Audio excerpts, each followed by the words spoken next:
Hey, welcome. Today we're going to break down this really powerful method for rewiring your brain so you can finally do those hard things you've been putting off. Let's just dive right in. So, have you ever been there? You know you need to do something important. Maybe it's getting up early, finishing a big project, or just sticking to a workout plan, but you just can't.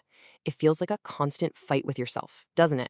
And it is so frustrating. It really makes you wonder how some people seem to just consistently do hard things while the rest of us are struggling just to get started. Well, it turns out there's a reason for that, and more importantly, a really powerful way to change it. Okay, so first, let's talk about that feeling, that struggle. I think the best way to picture it is like being stuck in the mud.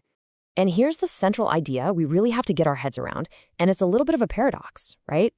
We're wired to seek comfort, but real, lasting growth, it only ever comes from facing the tough stuff, from rising up through that mud.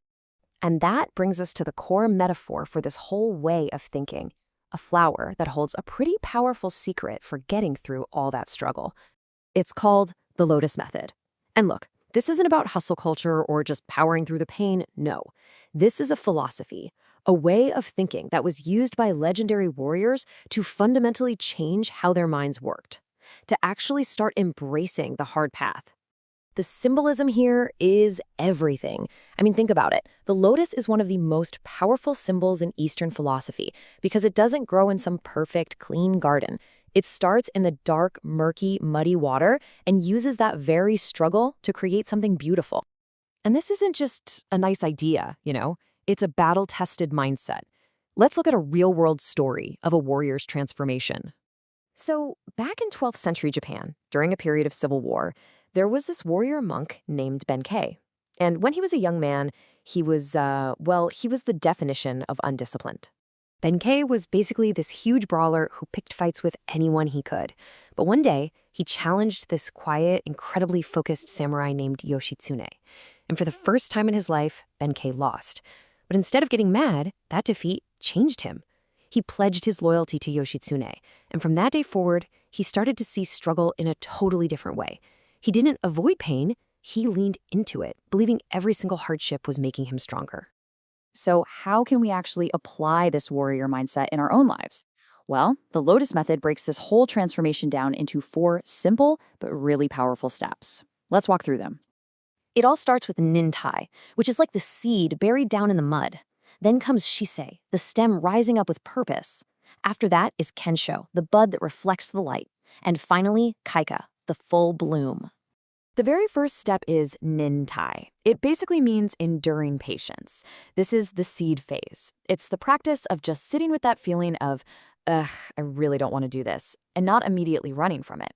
Funnily enough, modern neuroscience has a term for this, psychological flexibility, the ability to feel discomfort and say, yep, this is hard and I'm going to do it anyway. Okay, next up is Shisei, and this is all about your posture and your intention. As the lotus stem starts to rise, it does it with direction. This step is about how you physically carry yourself into a challenge. It's a concept called embodied cognition. Your body's posture can actually change your mind's level of confidence and discipline. It's wild. So the takeaway here is that you can lead with your body. Before you start something hard, I want you to consciously shift your posture. Sit up straight. Take a deep breath, set your jaw, move with purpose. Your mind will literally follow your body's lead. Now, as the lotus bud gets close to the surface, it starts to reflect the light. This is Kensho, which means seeing one's true nature. This is all about reflecting on your progress, not with ego, but with real clarity. When you actually pause to notice how far you've come, your brain reinforces the pathways that keep you going. It's like a motivational feedback loop. So you have to track your wins, even the tiny ones. At the end of the week, just look back and ask yourself these questions. This is how you give your brain the proof it needs that all this effort is actually creating real, tangible progress. And finally, the lotus blooms. This is kaika, or blossoming.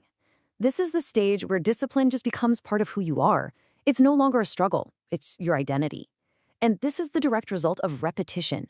In neuroscience, this is called neuroplasticity. The more you walk that hard path, the easier that path literally becomes, because you are physically changing your brain. So, when you put it all together, you see this isn't about becoming some kind of superhuman. It's about a deep, fundamental shift in how you see the world. I want you to remember this comparison. The path of comfort, it leads to stagnation. But the mud, the struggle, that's where you find real growth, genuine strength, and a sense of purpose. The next time your brain says, this is too hard, just remember that lotus. And honestly, this is the ultimate lesson. Think about Benkei. Think about the lotus. Neither was born great. They both teach us the same exact truth. Greatness isn't something you're given. It's built. It's built through trained, focused effort. It is a skill you can learn. So I'm going to leave you with this question. Using these steps we just covered, Nintai, Shisei, Kensho, and Kaika, what hard thing are you going to choose to rise through and grow from today?